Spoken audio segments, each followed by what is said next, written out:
Siyempre, walang kakaba-kaba si Sandro Marcos sa ICI. Siyempre,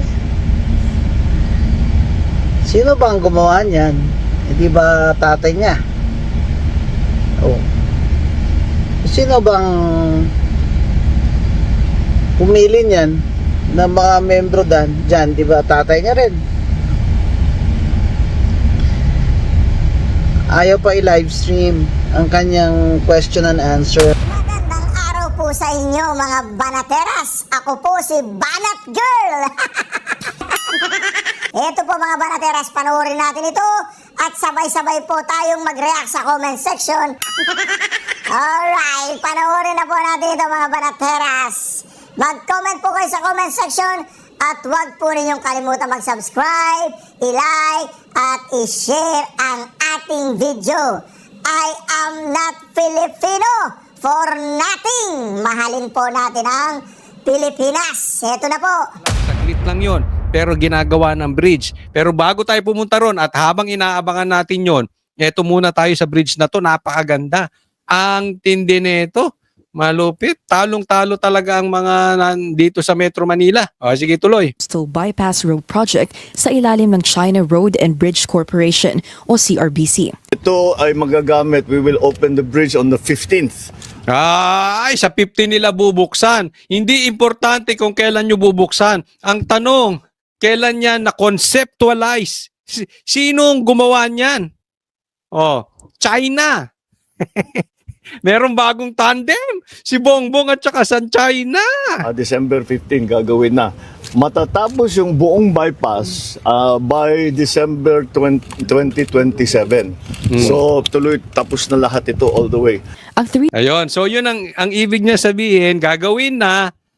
Okay, sa December 15 at matatapos sa 2027 all the way. So madaling salita, ang pinapalabas nito, kanyang proyekto. Ha? Hindi man lang niya babanggitin dito, ito'y panahon pa ni Duterte. Proyekto po ito ni BP Sara. Oy, excuse me po. Ha? Makikipag-deal ba ang China kay Bongbong? Hindi, yung totoo lang. Huwag nga tayong maglokohan. So ito hindi proyekto ni Bongbong. Isipin mo, walang proyekto si Bongbong. Ha? Kasi ito'y credit grabber lang eh. Inaangkin niya nang dahil sa kanya. Kaya ito matatapos. Hindi, kahit wala ka, kahit hindi ka nabuhay sa Pilipinas, Bongbong Marcos, tapos yan. Ang punto dito, wala kang proyektong ganyan, tapos bigla-bigla, sa Davao merong proyekto ka? Sa buong Pilipinas, wala kang ganyan eh. Sino maniniwala na kaisa-isa mong proyekto na ganyang kaganda, na bridge, na infrastructure, sa Davao mo pa gagawin? Naku, wag tayong maglokohan. So, ang one and only project mo, sa Davao pa? Bongbong, talagang yung utak mo sunog na. Huwag nyo nga kaming niloloko, Bongbong Marcos. 3.1 billion peso project na ito mula sa Official Development Assistance Fund ng China ay may 4 na lanes at may haba na halos 500 kilometro. Yan no, 500 kilometro. 500 kilometers. Matindi ang proyekto na yan. Huwag na natin paglayo-layuin eh. Hindi po arok ni Bongbong Marcos yung ganyang klaseng proyekto. 500 kilometers na proyekto. Yung Ilocos Norte nga hindi nila maayos. Aayusin pa nila yung Davao. Huwag na tayong maglokohan. Hindi kayang abutin ng utak yan ng adik. Mula 1.5 oras, 20 to 25 minutes na lang kapag tatawid sa eastern and western coastal areas ng Davao City. Ang sarap magmotor dyan, ano? O kaya, yung hataw-hataw ka ng kotse dyan. Ako. Tinatayang nasa 14,000 vehicles din ang maaaring dumaan sa tulay araw-araw. Noong 2011, inanunsyo ng World Bank ang debarment ng China Communications Construction Company at 2011 pa. Kaya nga ang sinasabi nila, kaya ito ay proyekto ni Sara, wag nga tayong mag-ano-ano dyan. Di umano, yan ang sabi, 2011 pa. Okay? In short, hindi ito kay Bongbong Marcos. All the more, China pa. Ano, si Bongbong pro-China? designated successor ng contractor ng tulay na ito na CRBC. Base sa World Bank, road projects din ang pinagmulan ng debarment case ng kumpanya. Noon namang 2009, inanunsyo rin ng World Bank ang debarment ng CRBC kasama ang 6 pang construction firms dahil sa bid rigging sa Philippine National Roads Improvement and Management Program. Hindi na nabigyan pa ng pondo ang CRBC mula sa World Bank na mga taong ito. Umingay din ang CRBC na maging parte ng $15 billion investment projects na pinirmahan ni dating Pangulong Rodrigo Duterte. Sino pumirma ng 15 billion kung magkano man yan? Si PRRD. Alam mo, meron kasi akong ganyang kaibigan. Alam ko makaka-relate kayo dito. Yung lahat na lang ng meron ako, aagawin. Oo, yung pati style gagawin. Nagkaroon na kayo ng kaibigan ganyan. Gagayahin lahat. 'Di ba? Nakakaasar. Tapos kunwari una niyang idea.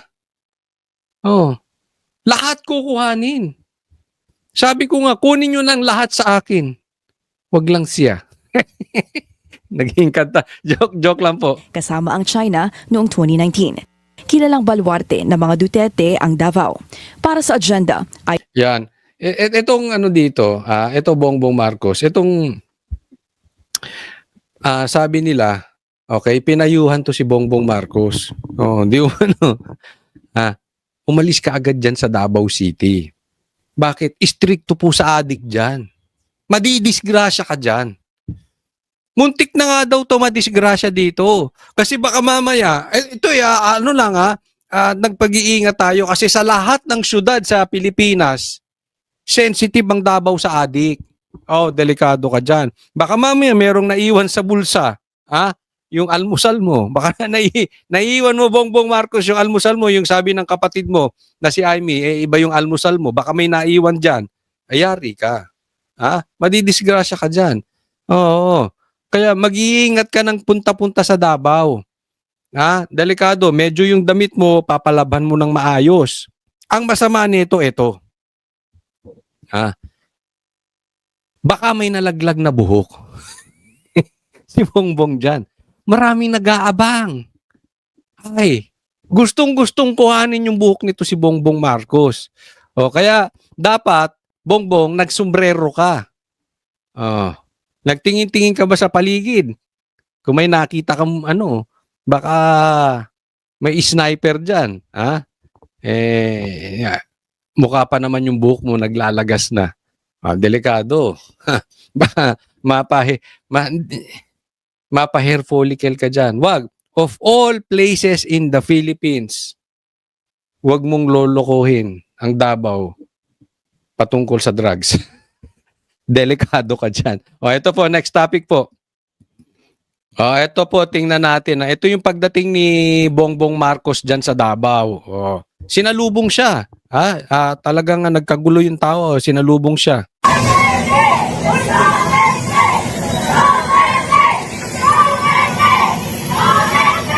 Alam mo, namimiss ko na yan, Yung sigaw ng puro Duterte. Isipin mo, ikaw ang dumating, ang sigaw ng tao, Duterte. Baka mamaya si Sara pumunta ng Ilocos Norte, ang sigaw doon, Duterte rin. Di ba? Huwag kang punta ng punta sa teritoryo, tapos ang dami mo namang gwardya. Hindi ka talaga gusto ng tao. Kung sa ibang lugar nga, papakita ko sa inyo mamaya, ayaw na ng taong bayan kay Bongbong Marcos sa Davao pa. Tingnan mo.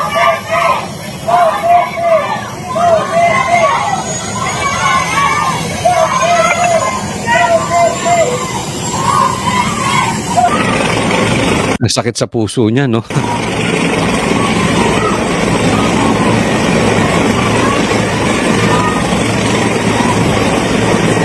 Ang balita ko dito, marami daw dalang gwardiya si Bongbong Marcos. Marami rin siyang for his protection naman. Normal naman 'yun sa isang presidente. Balita ko marami rin siyang dalang barbero. For the protection of the hair. Lang 'yon. Nakabantay lang 'yon. Para kasi pag may nalagas na buhok, may nalaglag, kailangan pupulutin agad yun. Pupulutin yung kahit malakas ang hangin ng helicopter, pupulutin agad ng barbero yon. O, kakatiwala nila eh. Katiwala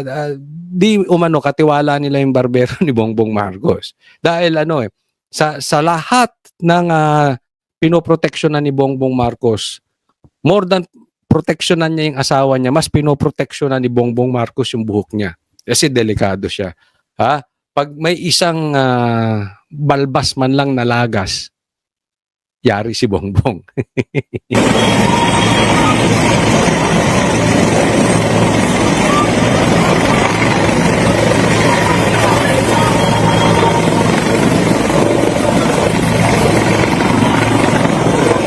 Ako hindi, ito sabi, ito dyan sa Davao, na experience namin dyan. Hindi ko alam kung anong eksaktong oras, nakalimutan ko na. Pero maagang nightlife dyan. So dapat siguro si Bongbong Marcos wag na dyan magpagabi. Una nga, baka makuha yung buhok niya. Pangalawa, walang nightlife dyan. Baka dyan pa siyang pumarty-party. Ako yung nagpapayo lang naman, Bongbong Marcos, dahil baka yung routine yung ginagawa, baka mamaya dyan ka pa alam mo na, baka magganong-ganong ka pa dyan, ay mahuhuli ka talaga dyan. At saka bawal ang party dyan sa Davao hanggang madaling araw. If I'm not mistaken, ang mga bar dyan sarado na ng 11 eh. Kasi nag-ano kami dyan eh. Nung huli, nagpasyal-pasyal kami dyan ni Jay. Ang aga nung last call. No, last call agad. Wala na yung wala nang drinks. Sasara na yung bar. So, hindi ko alam. Kung pumarty pa, alam naman natin si Bongbong Marcos mahilig pumarty. Hindi natin alam hindi natin alam kung pumarty pa. Sana kung may nanonood po tayo sa vlog ngayon ng mga taga Davao, ano pong balita ninyo? Si Bongbong ba ay pumarty pa dyan? Or baka gumanong-ganong pa yan dyan? No? Umuwi ba siya agad? Pero yun nga, sabi ko nga, delikado siya dyan. Huwag niyang gagawin huwag ka na dyan mag-almusal. Okay? Huwag ka na dyan magpagabi kasi yung ginagawa mo sa gabi, delikado. Tapos huwag ka na rin magpaumaga kasi yung almusal mo medyo kakaiba. Bawal dyan sa Davao. Hindi po pwede. Dalhin mo na lang sa ibang syudad. Siguro sa Ilocos Norte, baka pwede yun. Pero sa Davao, bawal yan. Okay, next. Okay, from one addict to another addict. Di umano. Sabi ng atin nyo yan, sabi ng tita mo yan. And from one magna to another magna. Sige, pag-usapan natin ito mag-ama. Eto si Sandro, nagpa-imbestiga sa ICI. Pero tingnan nyo, niloloko talaga tayo nito mag-ama. Yung tatay, tinatarantado tayo dahil, kunwari, pinalalabas, proyekto niya yung bridge. Wala pong infrastructure si Bongbong Marcos. Mas lalong-lalo na sa Davao. Doon pa niya gagawin? Kaysa ipagpapagawa niya ng bridge, ilalagay niya na lang sa maleta, dadali niya sa Forbes Park. And after that, we don't know. Diba? Kayo na. Kayo na mag-isip kung saan dadalhin yung pera. Ngayon, eto namang isang anak niya, lolokohin din tayo. Tingnan natin. Pure lies. It's a move that reeks of desperation. It's a political ploy. And I've already attributed it to attempts at destabilization of the government. Gago. Sabog ka ba? Hindi ko alam. Tingnan nyo yung mata kung sabog to. Lahat na lang, pag nabubuking ang pagnanakaw nyo, distab. Yan ang style nila eh. Pag nalalaman yung pagdodroga nila, destabilization. Pag nalalaman yung pagnanakaw nila, destabilization. Ang tanong, kaya nyo bang patunayan na hindi kayo addict at hindi kayo magnanakaw? Hindi naman kayo ready. Wala naman kayong ginagawa kung hindi distab eh. Ang pinagsasabi nyo. Dagdag pa ni Representative Marcos, kusang loob siyang humarap sa komisyon para tumulong sa isinasagawa nitong investigasyon. I came here on a voluntary basis so I could help the ICI with their investigation. I was not served a subpoena. I am not subject to any investigation. However, I am willing to give and tell the ICI anything that I might know that will further the investigation. Now, So, ibig sabihin, hindi daw siya Hindi daw siya inimbestigahan. Siya tutulong. Una pa lang, doon pa lang eh. Tingnan mo to, niloloko talaga tayo. Kayong ICI, eto sasabihin ko na sa inyo, inutil kayo. Ano ba yung inutil? Walang silbi. Wala kayong purpose dyan. Hindi kayo nahihiya. Yung tataas ng posisyon nyo na achieve sa buhay ninyo. Pagdating sa dulo ng karir nyo, inutil kayo. Hindi daw siya ang iniimbestigahan. Tutulong lang siya. Pero matapos na matanong si Kong Sandro ukol sa mga alegasyon laban sa kanya at sa kanyang tiyuhin na si dating House Speaker at Leyte Representative Martin Romualdez, tila may patutsyada si Kong Sandro. I did not do any such a thing. Kung nakikita nyo po yung listahan, may mga project dyan sa Davao City. Nakalista sa Davao City. Alam naman natin sino nakatira doon. Ba't ba ako maglalagay ng projects doon? Yun! Siya pa ang nagtanong, of all people, ikaw pa, tinan mong gago to. Gago, adik ka. Tinatanong niya, bakit naman ako maglalagay ng proyekto sa Davao? Alam naman natin sinong nakatira doon. Ikaw ang dapat naming tanungin. Bakit ka maglalagay ng proyekto doon? Di ba? Kasi, madali naman yan eh. Kung may nakalagay na insertion, di umano, sinabi, hindi ko kasi na-check na yung sinabi ni Saldico, yung ebidensya, kung saan-saan meron siyang insertion. Okay? Hindi ko nakita. Admittedly, hindi ko nakita, hindi ko na-check kung may Davao. Ngayon, kung may Davao nga, ba't kami tatanungin mo, bakit? Ba't ka naman maglalagay? Ikaw dapat tanungin namin. Kasi wag mong kakalimutan, ha? Kayong dalawang na magtsuhin, binansagang kayong pork barrel kings. Bakit yung allocation ng DPWH, kayong magtsuhin ng pinakamalaki? Ang liit ng populasyon ng distrito ninyo. Doon pa lang eh. Nakakagago na. Oh. Tapos, ang laki ng insertions nyo. Bakit hindi mo patunayan dun sa nilabas na insertion, meron namang record dyan ng kamera.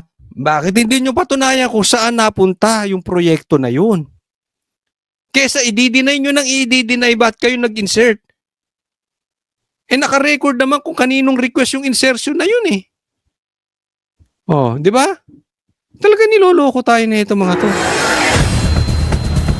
Corina, nauna na ring nagpahiwatig kanina ang presidential son na bagamat nag-request siya at pinagbigyan yung kanyang request for an executive session, ay handa raw siya at binigay niya ang kanyang full consent to the ICI na isa publiko yung kanyang testimonya na na-record kanina during that executive session. Yan ay kung hindi makikita ng ICI na makakasagabal ang mga sinabi ng anak ng Pangulo sa kanilang investigasyon. Inaabangan pa rin natin sa ngayon, Corina, kung sino ang mga nakaschedule na lalabas bukas dito sa ICI at kung sila ay magre-request din ng sarili nilang executive session o ipala-live stream ang kanilang mga testimonya. Corina. So handa na siguro, Paolo, ang ICI na halos lahat na siguro ng susunod mula sa Congress.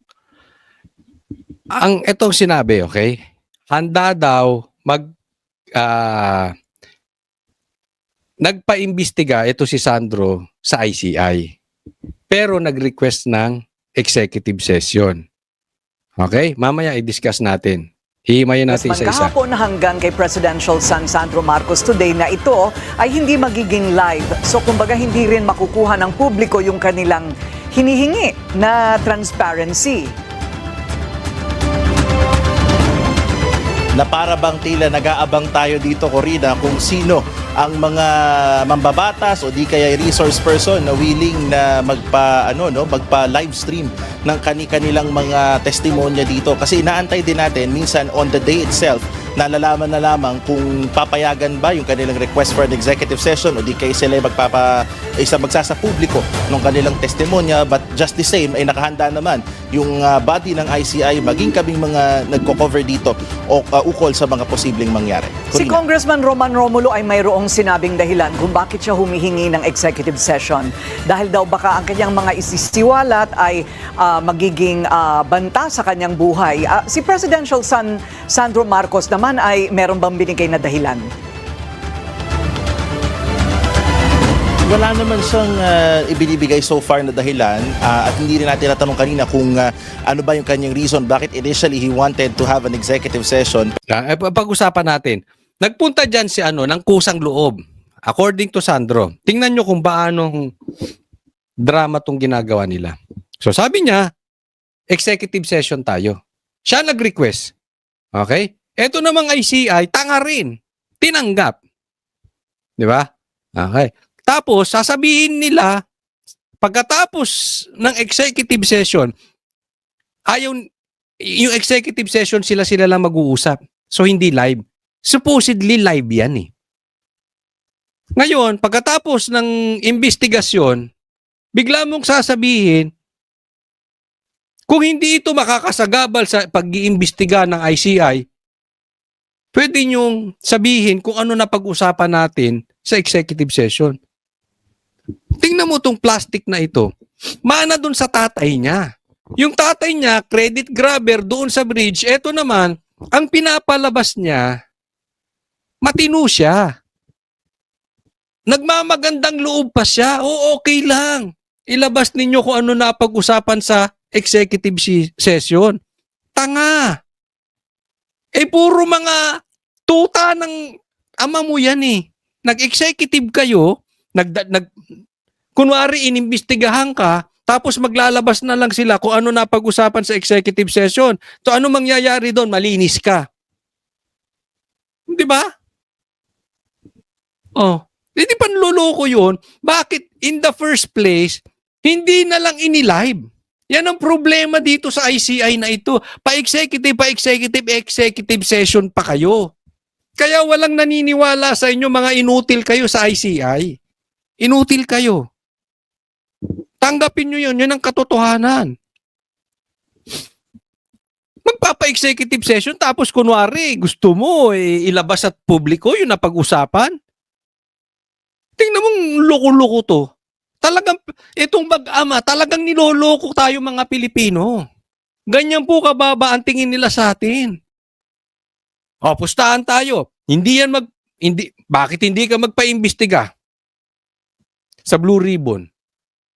Doon ka mag-request ng executive session. Kasi doon pa lang sa request mo ng executive session, mababara ka na. Kahit maraming tuta na senador, marami ring maninindigan doon, makakwestiyon kang talaga ron. Hindi katulad dyan sa ICI na yan, wala namang boto yan eh. Hindi naman nilagay ng taong bayan yan dyan. Nilagay yan ng tatay mo dyan. Pasahuran ng tatay mo yan. Huwag nga kami. Hindi kami adik katulad ninyo, huwag nyo kaming niloloko. We are not stupid. Tigil-tigilan nyo yung drama nyong ganyan. Kusang loob, magpapa-imbestiga. Ikaw pa ang malinis. Nagkusa kang loob na nagpa-imbestiga at okay lang ilabas sa'yo after mo magpa-executive session. Malay namin kung anong pinag-usapan nyo ron. Malay nyo, drugs yung pinag-usapan nyo. Hindi po tayo nag-ano, but anything goes there. Anong gusto mo pag sinabi ng ICI, malinis ka, maniwala na lang? Dahil sinabi ng 3 tao nang walang nakarinig, ang buong Pilipinas maniwala na lang? Na yung 3 tao na yun, tinayo ng tatay mo? Hindi ka ba naman loko-loko? Hindi sana. Lahat live na. Kayo ICI, wag na kayo mag-imbestiga kung executive session lang.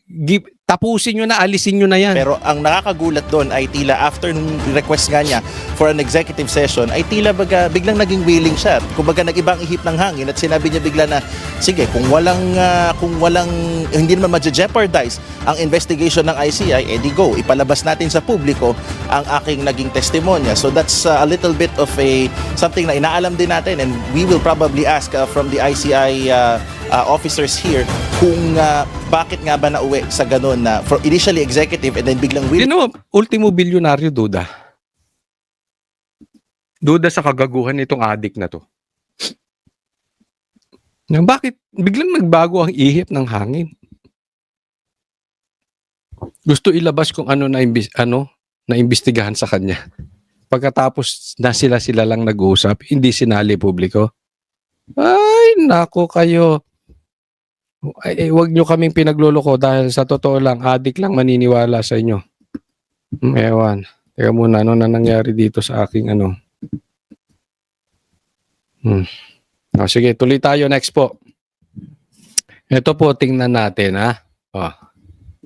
Sabi dito, ICI in ICU. Nagdedelikado na ang ICI. Azurin reportedly mulls resignation after Babe Singson exit. Pagkatapos ni Singson, si Azurin naman magre-resign. Alam mo, tama lang yan. Iwanan nyo na yung ICI na yan kasi sa totoo masisira kayo dyan. Ha? Isipin mo, yung sinabi kong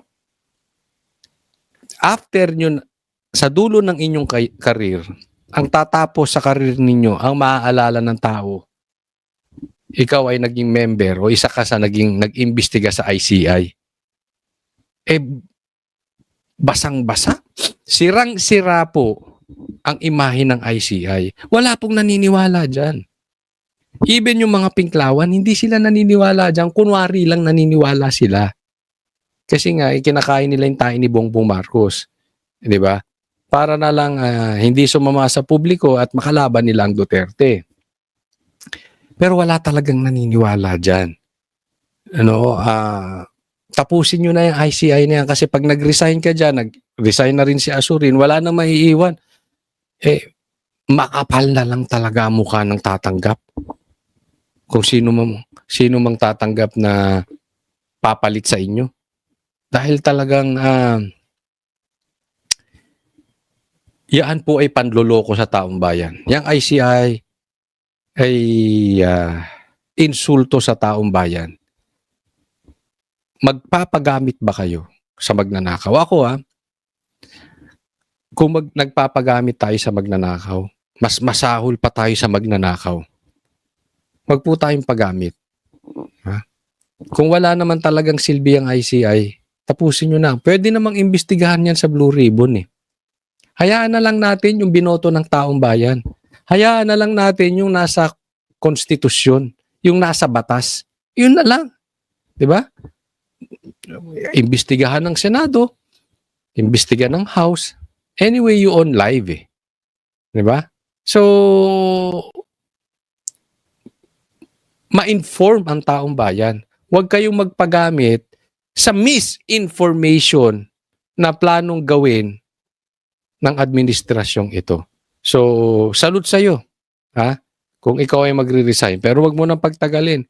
Kasi the more mong pagtagalin, nagagamit kayo ng magnanakaw. Next topic po. Ito po, pag-usapan natin. Etong nilabas ng ABS. Actually, binalita to ng ABS-CBN, pero ito ay COA report. Okay? Ang sabi ng COA reports OPs 494.8 million. Almost half a billion. Kalahating bilyon, hindi po milyon. Kalahating bilyon disallowance balance. Basahin natin. The Office of the President recorded a half a billion peso balance in audit disallowances for 2024 according to the Commission on Audit. Ayan. Wala kayong planong imbestigahan to? Ano ibig sabihin ng disallowance? Ito sa salitang Tagalog na lang, pasimplihin natin in layman's term. Ito ay nawawala or nadispalko or hindi approve ang pagkagamit. Hindi nagamit sa maayos kalahating bilyon. Isipin ninyo, sinisilip ninyo yung 150 million na confidential funds ni BP Sara. Etong Office of the President, may kalahating bilyon noong 2024. Anomalya. Kung saan ginastos yan. Hindi natin alam kung pinambili ng marijuana, ng cocaine. Hindi na natin alam kung saan nadala yan. Kung yan ba ay ghost. Pero ewan ko kung saan nila dinala yan. Basta according to COA, disallowance po ito. Maanumalya. Simpleng ganun. Hindi aprobado. Ito ba'y kayang paliwanag ni Bongbong Marcos? Pinklawan. Asan kayo? Sisilipin nyo pa rin? Doon pa rin tayo sa Dolomite? Doon pa rin tayo sa confidential funds? Doon pa rin tayo kay Pulong. Tinatarantado talaga tayo nitong mga to. Kalahating bilyon, no? Inutil ba kayo din Pinklawan? Kaya galit na galit talaga ako sa Pinklawan. Kasi pakinggan mo yung vloggers nila. They are concerned. Paano matatanggal si Sara? Ang sabi, pag hindi alam mo, may narinig akong vlogger, talagang grabe. Ang sabi niya, pag maghihiwalay ang pula at dilaw, siguradong mananalo si Sara. So dapat talaga magsama ang pula at dilaw. Unless daw mapatanggal sa impeachment si BP Sara. Ganyan na po kababaw yung vloggers nila. Ganyan na po pinag-uusapan nung kanilang mga political analyst daw. Yung isa pa nga ata, dating speaker, hindi ko malaman kung ano yun. Dating kalbo, hindi ko alam. Basta yun ang kanila. Ang usapin nila dapat magsama-sama ang pula at dilaw. Pero hindi nila pinag-uusapan yung mga ganitong nawawala. Ang pinag-uusapan, paano tatalunin si Sara? They are concerned, not on the Filipino people, but paano matatanggal si Sara? Kaya importante raw, ma-impeach si BP Sara. Kaya magkakaroon ng impeachment sa Sara sa February. Garantisado yan kasi nga yan na nga ang pinagpaplanuhan nila. At hindi, no? Kasi tapos na yung 1-year bar rule. So, nakalipas na yon kahit na sinabi ng Supreme Court unconstitutional yon, pwede pa rin sila. Nasa batas na nga naman noon. So, sa February, pwede sila magsampa ulit. Ang tanong dyan, nabuking na yung pagkuha ni Bongbong Marcos nung pamilya nila at si Tambaluslos yung pera. Ngayon, anong ipambabayad nyo sa congressman ngayon para pumirma sa impeachment ni BP Sara? Ako'y may narinig, ha? Ito'y narinig ko lang.